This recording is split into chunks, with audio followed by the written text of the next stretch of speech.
Rota 66. Todo mundo fala que não quer chegar perto de um Deus, né, que tenha qualquer possibilidade de nos encher de medo. A sociedade de hoje tem medo do medo e mesmo assim anda vendo filme de terror o tempo todo, né? Muito engraçado isso. Pode chegar mais perto e aumentar o som do seu aparelho, porque vai começar o programa Rota 66.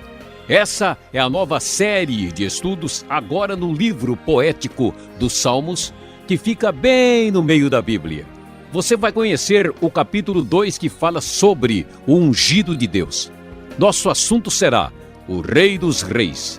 Tema da aula do professor Luiz Saião, que vai nos dizer quem é esse grande rei e como podemos identificá-lo nas Escrituras.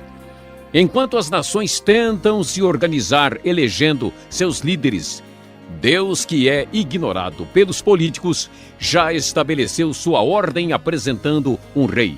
E você já sabe, a decisão é sua: obedecer ao rei ou se iludir com os reis. Ouça essa exposição, é sensacional. Rota 66, hoje prosseguindo no nosso estudo no livro de Salmos. Sim, e já estamos indo adiante, chegando ao Salmo de número 2. O Salmo 2, muito famoso por ser um salmo chamado messiânico, é um salmo que tem por título no nosso programa de hoje, o Rei dos Reis. Como você sabe muito bem, na antiguidade o sistema de governo era a monarquia, inclusive a monarquia absoluta.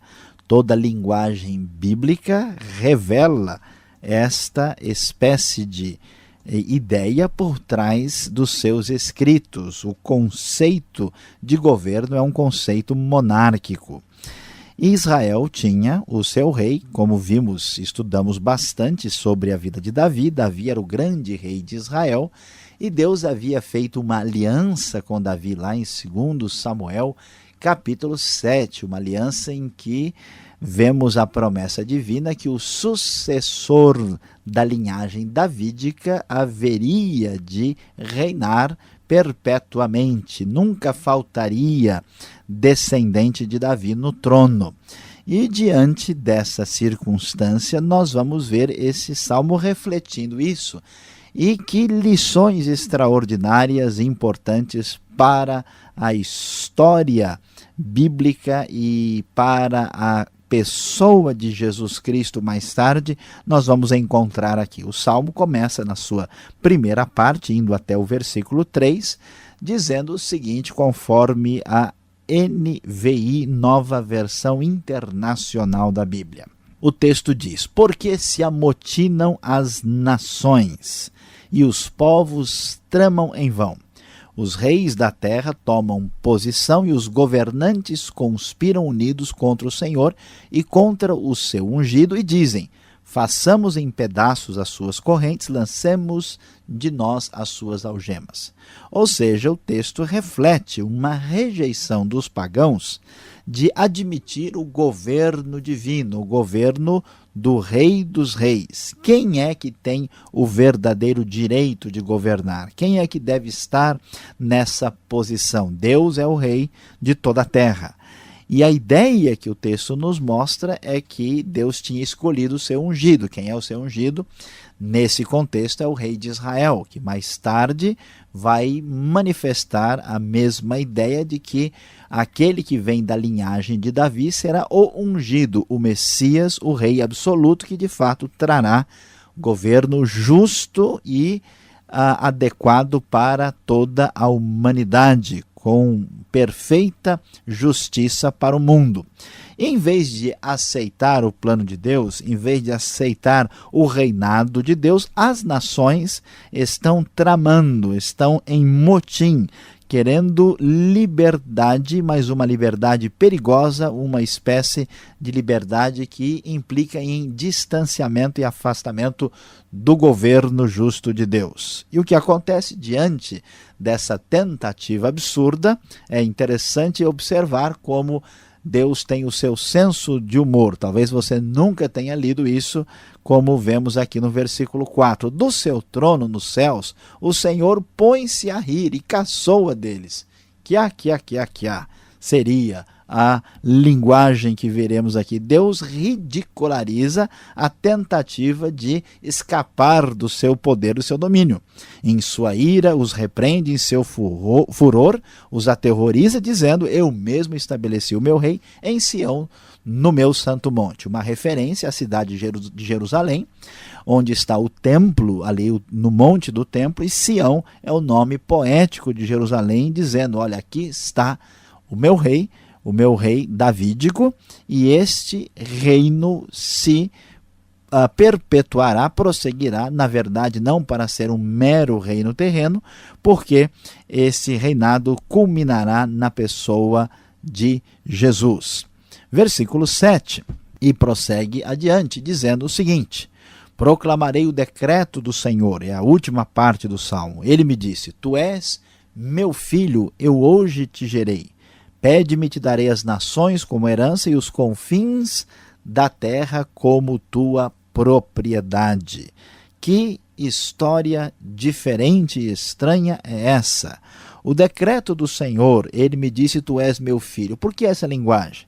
Na antiguidade, não só havia aquela ideia de que o rei tratava aquele que estava debaixo do seu poderio como um suzerano trata um vassalo, mas também a ideia de chamar o rei que está debaixo do seu domínio de filho também.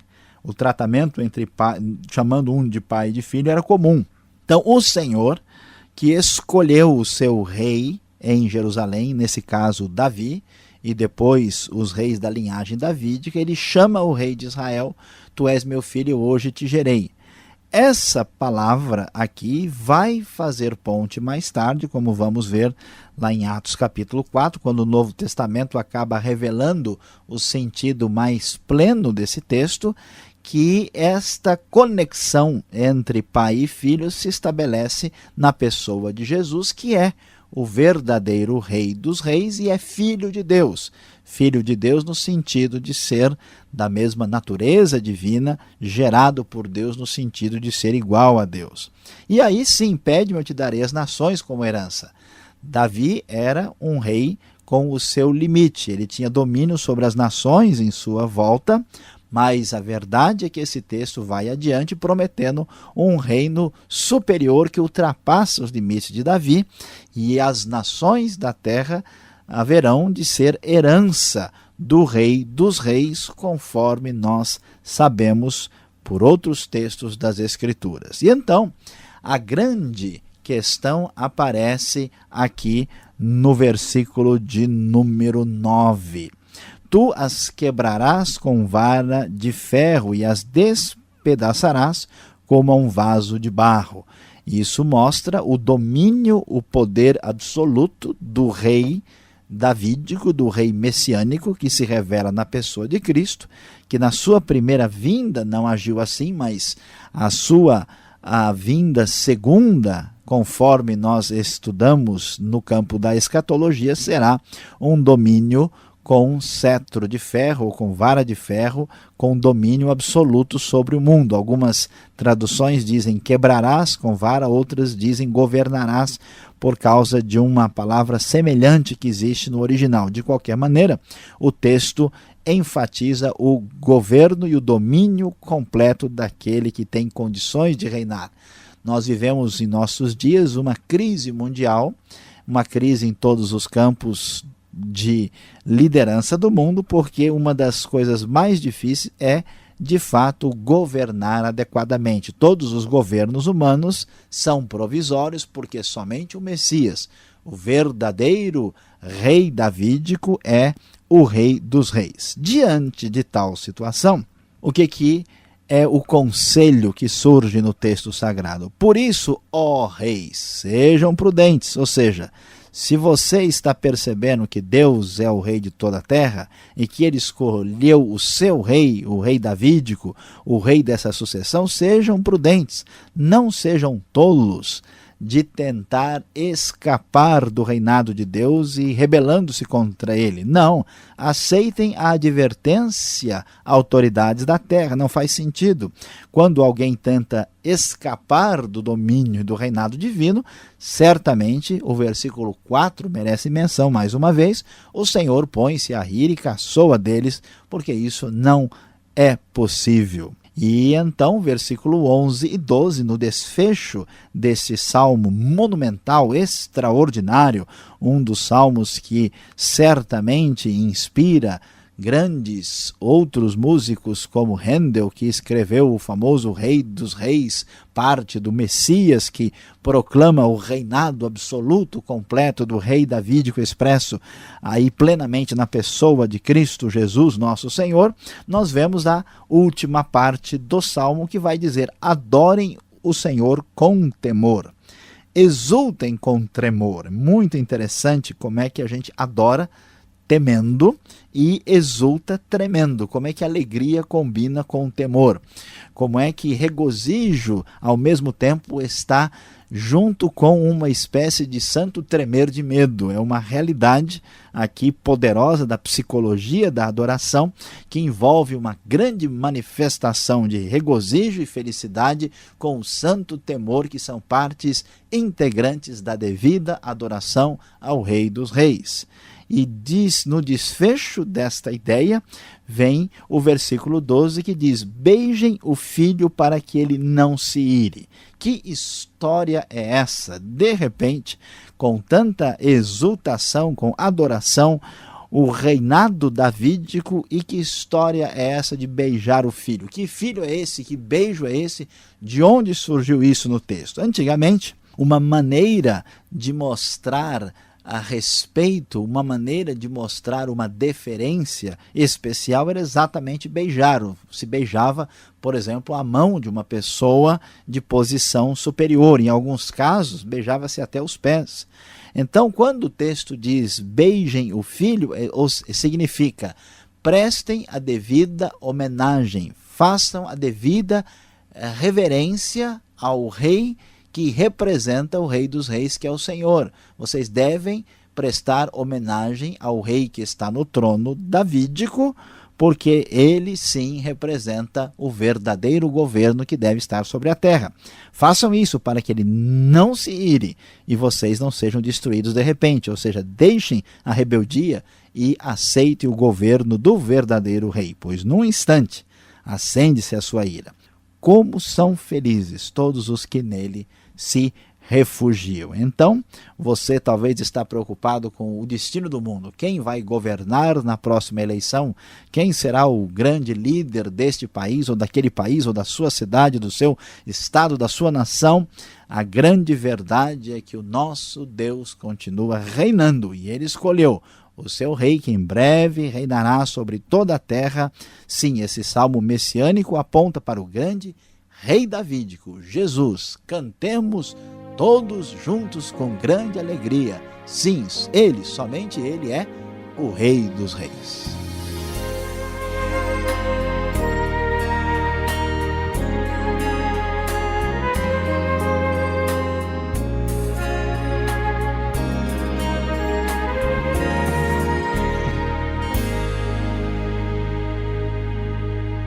Você está acompanhando o programa Rota 66, o caminho para entender o ensino teológico dos 66 livros da Bíblia. Já voltamos na sequência com o professor Luiz Saião respondendo perguntas. Esta é a série Salmos, hoje no capítulo 2 com o tema O Rei dos Reis. Rota 66 tem produção e apresentação de Luiz Saião, redação e participação Alberto Veríssimo. Na locução, Beltrão. Essa é uma realização transmundial. Marque lá, Caixa Postal 18.113, CEP 04626-970, São Paulo, capital. E-mail, rota66@transmundial.com.br. Vem aí a pergunta. Qual é a dúvida?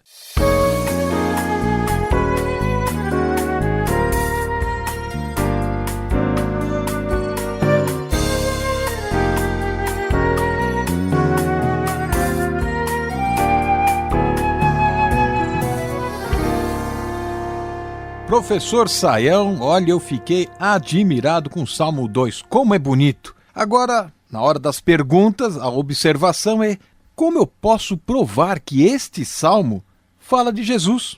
Onde está escrito? Eu não vi aí Jesus. Como é que eu vou provar que, de fato, o rei aqui seria então Jesus? Olha, pastor Alberto, de fato, lendo o Salmo, não há nenhuma referência explícita à pessoa de Jesus. O que acontece é que o Salmo fala sobre o rei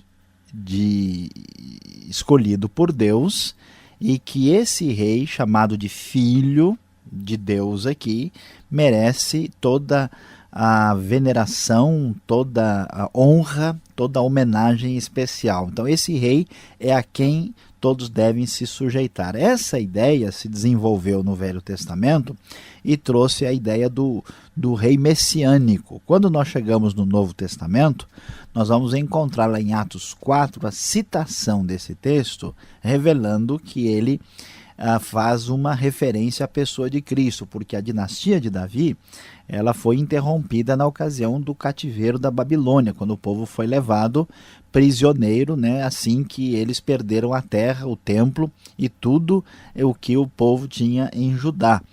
E então Deus diz, eu vou fazer uma nova aliança, e ele restaura, vamos assim dizer, a linhagem davídica, tanto é que Jesus é filho de Davi, descendente de Davi, e ele é profeta, ele é sacerdote e ele é rei.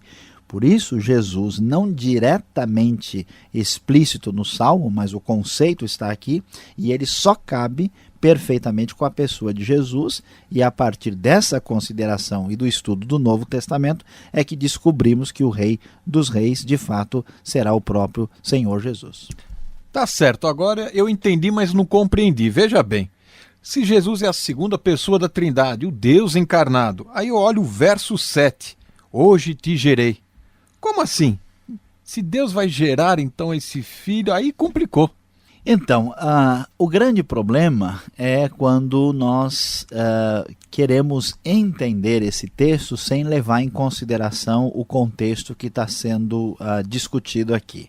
Quando o texto diz, tu és meu filho, hoje te gerei, está usando uma linguagem que não é literal, porque o rei poderoso, superior, quando lidava com um rei vassalo, um rei súdito, ele chamava esse rei menor de filho. E hoje eu te gerei significa hoje eu te dei essa posição de rei menor. E essa palavra gerar aqui não tem o sentido temporal, de que a partir de agora você passou a existir. Então o sentido é um sentido real. No Novo Testamento, isso é usado lá no livro de Hebreus, e o sentido, quando se diz que Jesus é gerado da parte de Deus, quer dizer que ele tem a mesma natureza de Deus, ou a mesma realeza que Deus tem, não que ele passou a existir num determinado momento do tempo. É isso que é o sentido. A ideia de hoje eu te gerei é que hoje você foi escolhido para a posição em que você está, e não geração no sentido biológico do termo. Aí a gente consegue entender melhor a ideia que está por trás aqui dessa discussão no Salmo 2. Agora ficou melhor. Mas ainda não querendo ser chato, o verso 2 do capítulo 2, o seu ungido, vem até com a letra maiúscula, ungido. Que palavra, que significado tem essa unção, ungido do Senhor? Como assim? É muito boa e importante essa sua observação, porque hoje quando nós pensamos em ungido ou unção, geralmente as pessoas pensam numa espécie de energia especial da parte de Deus numa grande celebração. E a ideia de ungido aqui é uma ideia que vem da antiguidade, que é a ideia do rei que é escolhido por Deus. Porque quando um rei era escolhido, se derramava óleo na cabeça dele. Então o ungido significa, na verdade, aquele que foi escolhido para reinar. Então o sentido mais exato, quando o texto nos diz aqui no começo do Salmo 2, que os reis da terra estão conspirando contra o Senhor e o seu ungido, nós bem poderíamos dizer contra o Senhor e o seu rei escolhido. E aí vamos entender o significado exato. Não tem nada a ver com uma espécie de energia, né, espiritual abençoadora, particularmente diferenciada de um ambiente de culto, né? Esse é o sentido do termo aqui no Salmo 2. Pois é, agora o verso 11 me assustou um pouco, viu? Quando fala temor, tremor, Deus parece uma figura assim assustadora. Devemos ter medo mesmo? Qual a razão então de estar essas palavras aqui assim? De fato, o texto enfatiza, né, o temor e o tremor e até relaciona isso com adoração.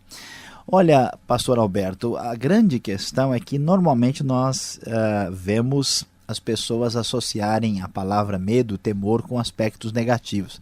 É até interessante que todo mundo fala que não quer chegar perto de um Deus, né, que tenha qualquer possibilidade de nos encher de medo. A sociedade hoje tem medo do medo e mesmo assim anda vendo filme de terror o tempo todo, né? Muito engraçado isso. Mas a verdade é que Deus, pelo seu poder, Deus pela sua grandiosidade, pela sua, como os teólogos gostam de dizer, né, infinita distância qualitativa entre nós e Ele, a presença de Deus causa em nós um santo temor. É um medo que não é um pavor de sair correndo, mas é um respeito reverente e extremamente profundo. Então, nesse sentido, não é que Deus seja assustador. Deus inspira uma santa reverência. Essa que é a ideia. Quando você se aproximar para adorar a Deus, você vai ter aquela sensação, né, de grandiosidade e poder tremendos que lhe trará esse santo temor no coração. Tá certo. Agora, olhando essa grandeza desse Rei dos Reis, esse esplendor todo que o Salmo transmite, eu li logo nos primeiros versículos que as nações, os reis, os reinos, vão rejeitar esse rei. Isso é possível? É assim mesmo?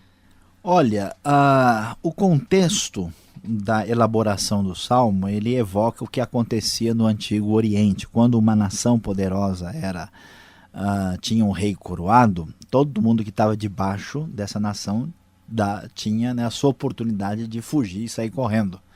Era a coroação do novo rei, a possibilidade da revolta, né? Porque a pessoa está entrando agora, vamos ver se a gente consegue escapar do domínio. Então, o pano de fundo é esse, é exatamente de rejeição. E, de fato, o que o texto está dizendo é que os povos rejeitam o governo de Deus.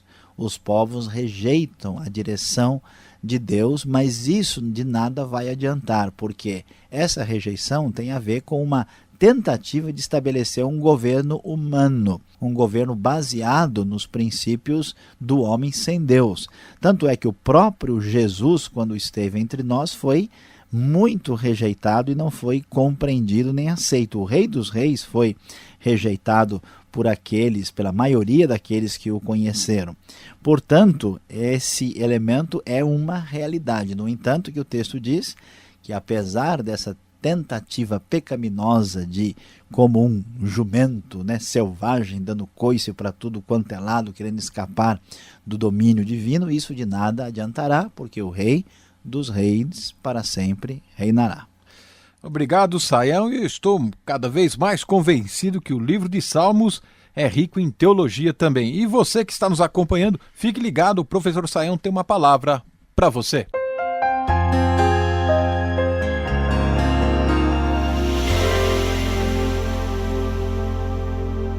Hoje no Rota 66 nós estudamos o Salmo 2, sim, o Salmo 2, quando falamos sobre o Rei dos Reis. Você acompanhou conosco a promessa do reinado perpétuo e permanente do Rei dos Reis e a rejeição humana, a rejeição daqueles que não concordam com o governo divino e com o governo do Rei dos Reis.